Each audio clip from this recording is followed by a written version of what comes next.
ঋতব্রত তৃণমূল একেবারে কালীঘাট তৃণমূলের থেকে আরো এক ধাপ এগিয়ে গিয়ে আজকে নির্বাচন কমিশনের ফুল বেঞ্চের সঙ্গে তারা বৈঠক করলো এবং সেই বৈঠকের পর ঋতব্রত বন্দ্যোপাধ্যায় তিনি যেটা বলেছেন যে প্রয়োজনীয় সব নথি কমিশনে দিয়েছি। ফুল বেঞ্চের সঙ্গে দীর্ঘক্ষণ কথা হয়েছে, দাবি করা হয়েছে ঋতব্রত তৃণমূলের তরফে এবং তারা আরো বলছেন যে পার্টি চার্টার্ড ব্যুরোক্র্যাট হাইজ্যাক করেছিল, পার্টি পারিবারিক হয়ে গেছিল। মন্তব্য ঋতব্রত বন্দ্যোপাধ্যায়, তারাই আসল তৃণমূল। কমিশনের ফুল বেঞ্চের সঙ্গে বৈঠকের পর দাবি ঋতব্রত বন্দ্যোপাধ্যায়। ঋতব্রত বন্দ্যোপাধ্যায় এই বৈঠকের শেষে কি বলেছেন শোনাবো। আমাদের এনডব্লিউসির মেম্বাররা, এমএলএরা, প্রাক্তন মন্ত্রী শ্রী স্নেহাশিস চক্রবর্তী সহ আমরা আজকে এখানে ইলেকশন কমিশনের ফুল বেঞ্চকে মিট করেছি। তারা পুরোটা হচ্ছে আমাদের কথা শুনেছেন এবং জানিয়েছেন যে তারা যত তাড়াতাড়ি সম্ভব আমাদের কাছে জানাবেন। আমি যে কথাটা খালি বলতে পারি, আপনারা বলছেন না যে আসল তৃণমূল কংগ্রেস, আসলে দেখুন এখানে আমরা যারা আছি কেউ ব্যক্তি নই, আমাদের লড়াইটাই ইন্ডিভিজুয়াল কাল্টের বিরুদ্ধে।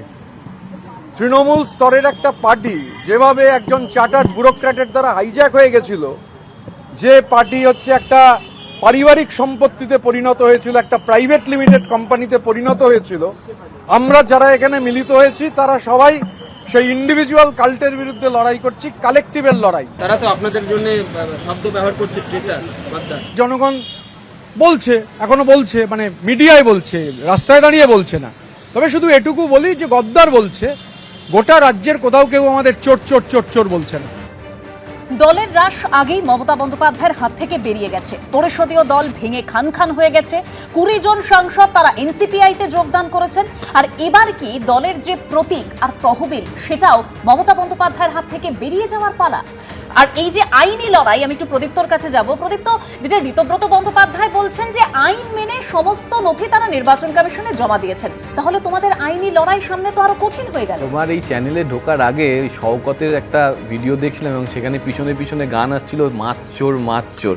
আমার না ওই গানটা শুনে মনে হলো তৃণমূল চোর, তৃণমূল চোর, ঋতব্রত তৃণমূল চোর। তার কারণ কি, তৃণমূলের অনেককে এখন চোর চোর চোর চোর বলছে। ওই যে ও নিজেও বললো যে গদ্দার বলছে, চোর তো বলছে না, তুই তো পুরো পার্টিটাকেই চুরি করে নেওয়ার ধান্দায় রয়েছি।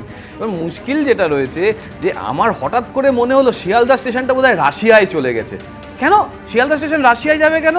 এই যে ঋত তৃণমূল ফুল বেঞ্চের সামনে যাচ্ছে বাংলার মানুষকে ফুল করে, একটা ফুল বেঞ্চে বসে গেল বাংলার মানুষকে ফুল করে। 2,60,00,000 মানুষ, ওই তো পার্সোনালিটি কালীঘাট তৃণমূল তাহলে কি করছিল? মমতা বন্দ্যোপাধ্যায়ের হাতে তো সমস্ত ক্ষমতা ছিল, এতজন বিধায়ক বেরিয়ে গেল, সাংসদরা বেরিয়ে গেল। ওই যে চোর চোর তো বলছে না, ওই তো কোমরে দড়ি পেতে তো ঘোরাচ্ছে না। সন্দীপন সাহা, তার বাড়িতে পরের দিন প্রিয়াঙ্কা টিবরেয়াল চলে গেলেন, কত লোক কত কিছু চোরাচুরি করলো। ওমা, তারপরে প্রিয়াঙ্কা দিকেই দেখা যাচ্ছে না, মানে প্রিয়াঙ্কা দিকেই বোধহয় চুরি করে নিয়ে কেউ চলে গেছে। মানে এই যে অপটিক্স গুলো, এটা সাধারণ মানুষের বুঝতে অসুবিধা হচ্ছে না। গতকাল তো ঋতব্রত বন্দ্যোপাধ্যায় মারাত্মক কথা বলেছেন, যদি দরজা খুলে দিই তাহলে তো 77 জনই একেবারে একদম 80 জনের মধ্যে 77 জনই বিদ্রোহী। ও তো পার্সোনালিটি কাল্টে বলছে না, ও তো সমবেত ভাবে বলছে। এবার সেই সমবেতটা ভোটে আবার দাঁড়াক না। ঋতব্রত কি বলছে আর ঋতব্রত কি বলেছিল, তোমরা এক কাজ করো না, এরকম দুটো স্ক্রিন করো, ভোটের সময়কাল ঋতব্রতর ওই পার্সোনালি কাল্ট নিয়ে কথা দেখাও, আর এখন ঋতব্রতর পার্সোনালি কাল্ট নিয়ে দেখাও। যে মমতা বন্দ্যোপাধ্যায়ের মধ্যে লেনিনকে দেখে ফেলেছিলেন, অভিষেক বন্দ্যোপাধ্যায়ের মধ্যে সেই সেনাপতিকে দেখে ফেলেছিলেন, যে সেনাপতি যাওয়ার রাস্তাটা এত সুন্দর করে দিচ্ছেন, আজকে 1 মাসের মধ্যে চক্ষু তার খুলে গেল। আমি তো জানতাম একটা লোক আজকে ঋতব্রত বন্দ্যোপাধ্যায়কে নিয়ে এত কথা বলছো। ঋতব্রত বন্দ্যোপাধ্যায়কে যখন সিপিএম বহিষ্কার করলো, তারপর তো তৃণমূলের থেকে রাজ্যসভায় পাঠালো, তারপর তো বিধায়কের টিকিট দেওয়া হলো, সে তো জিতলো বিধায়ক হিসেবে। এটা তো দিয়েছে, 100 বার দিয়েছে। কিন্তু মমতা বন্দ্যোপাধ্যায় সেই নিয়ে কি বলেছেন একবার শুনবো। ইসিআই এর রুলেই বলা আছে যে কোনো রাজনৈতিক দলের অনুমোদিত প্রতিনিধি ছাড়া মিটিং করতে পারবে না, এবং অল ইন্ডিয়া তৃণমূল কংগ্রেস যেখানে কোনো মিটিং সিক করেনি, অ্যাপয়েন্টমেন্ট সিক করেনি, তাহলে কি করে তাদের ফুল বেঞ্চ সেখানে বসতে পারে?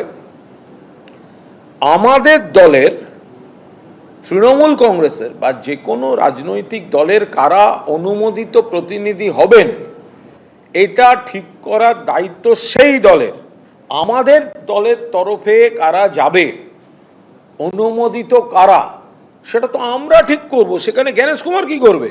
যারা পার্টির অথরিটি ইলেকশন কমিশনের খাতায়, তারা অথরাইজ করেছে বলে আমি তৃণমূল হয়েছি। তাহলে আমি কি করে বলবো যে তারা নয় আমি আসল তৃণমূল?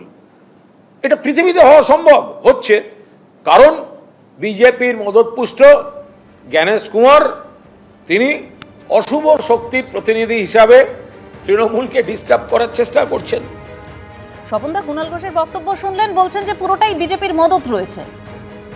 কুণালদার মাথাটা ঠিক নেই তো এখন, এই কখনো বৃষ্টি কখনো গরম, কুণালদা এখন কোন দিকে কি বলবেন উনি নিজে ঠিক করতে পারছেন না। মোদ্দা কথাটা হচ্ছে এটা সবই কালীঘাটের মহিমা। হরিশ চ্যাটার্জি স্ট্রিটের দিকে যদি কেউ পা মারাতে না চায়, আমরা তো কিছু করতে পারি না। 20 জন এমপি এনসিপিআইতে, এমএলএদের অধিকাংশ বলবো কেন প্রায় সবাই, 5-10 জন খুচরো খাচরা বাদে বাকি সবাই তারা একটু বলছে আমরা আদি তৃণমূল। তাদের তো নির্বাচন কমিশনের কাছে তারা অনেক আগে চিঠি পাঠিয়েছে, চিঠি পাঠিয়ে বলেছে সংখ্যাগরিষ্ঠতা আমাদের দিকে, সব আমরা, আমাদের দিকে এই নেতারা সবাই, তো স্বাভাবিকভাবে আমাদেরকে প্রতীক দিন, আমাদের দলই আদি তৃণমূল ঘোষণা করুন এবং তহবিল ব্যাংক ব্যালেন্স যা আছে সবগুলো আমাদেরকে অধিকার দিয়ে দিন। তারা তাই দাবি নিয়ে নির্বাচন কমিশনের কাছে গেছেন, নির্বাচন কমিশন দেখেছেন, তাদের সঙ্গে কথা বলেছেন এবং কথা বলার পর তারা এবার বিচার বিশ্লেষণ করবে যে এটা কি হতে পারে, আইনে কি আছে, প্রবিধান কি আছে, সব কিছু তারা দেখে তারা বিচার করবে। এখানে তো আমাদের কিছু দেওয়া নেই, কিন্তু তৃণমূল একটা হাস্যকর জায়গায় পৌঁছে গেছে। হরিশ চ্যাটার্জি স্ট্রিটে যদি কেউ দিদির মুখ না দেখতে চায়, আমরা কি করতে পারি ভাই? এখানে দিদি তো এতদিন ধরে রাত 12টার পর তার ক্যাবিনেট বসাতেন, তো রাত 12টার পর সবাই সেখানে হতে দিতেন। সেই লোকগুলো ওই পথ যদি না মারায়, একটা জিনিস হয়েছে, হরিশ চ্যাটার্জি যারা আদি বাসিন্দা তারা স্বস্তির নিঃশ্বাস নিচ্ছে, অবাধে যাতায়াত করতে পারছে, শান্তিতে বসবাস করতে পারছে। আর কালীঘাটের মায়ের মন্দিরে কিছুটা ভিড় কমেছিল, ওখানে এখন উপচে ভিড় হচ্ছে। এটাই তো হচ্ছে স্বপনদা, নতুন এটাও জিনিস। তো মানে একদিকে ঠিক, ভূপেন্দ্র যাদবের বাড়িতে মিটিং হয়েছে আমরা জানি, তারপরে তো 20 জন সাংসদ তারা এনসিপিআইতে যোগদান করেছেন। বিজেপি নেতা ভূপেন্দ্র যাদব কেন্দ্রীয় মন্ত্রী, তিনি দিল্লিতে থাকেন। কেন্দ্রীয় মন্ত্রীর কাছে যদি কোনো এমপি বলেন, একটা এমপির ব্লক তারা যদি বলেন আমরা আপনার সঙ্গে দেখা করতে চাই, আপনার বাড়িতে চা খেতে চাই, আলাপ আলোচনা করতে চাই, তো আমরা কি বলবো না ভাই তুমি আসবে না কারণ তুমি তৃণমূল করো, তোমার আসার দরকার নেই? এ কথা হয় নাকি কখনো? তার বাড়িতে যেতেই পারে, যে কোনো এমপি কারোর বাড়িতে যেতেই পারে, এটা তো কোনো অসুবিধা নেই। আর মাথা খারাপ মন্ত্রীর কাছে যাবে, মন্ত্রীর সঙ্গে কথা বলবে, মন্ত্রীর বাড়িতে যাওয়ার পর মন্ত্রীটা যদি চা অফার করবে, তারা চা খেতে পারে, স্যান্ডউইচ খেতে পারে, হতেই পারে। আজকে যদি প্রাক্তন মুখ্যমন্ত্রীর কাছে আমাদের মুখ্যমন্ত্রী বলেন আমি আপনার কালীঘাটের বাড়িতে আসছি, তো প্রাক্তন মুখ্যমন্ত্রী যদি তাকে ডাকে আমার সঙ্গে একবার দেখা করুক, উনি কি দেখা করবেন না? নিশ্চয়ই যাবেন, কেন যাবেন না? আজকে যদি প্রাক্তন মুখ্যমন্ত্রী বলেন আমি মুখ্যমন্ত্রী হিসেবে নবান্নে তোমার সঙ্গে দেখা করতে যেতে চাই প্রাক্তন হিসেবে, তো উনি কি বলবেন না আপনি আসবেন না, নবান্নে ঢুকবেন না? এটা হয় নাকি?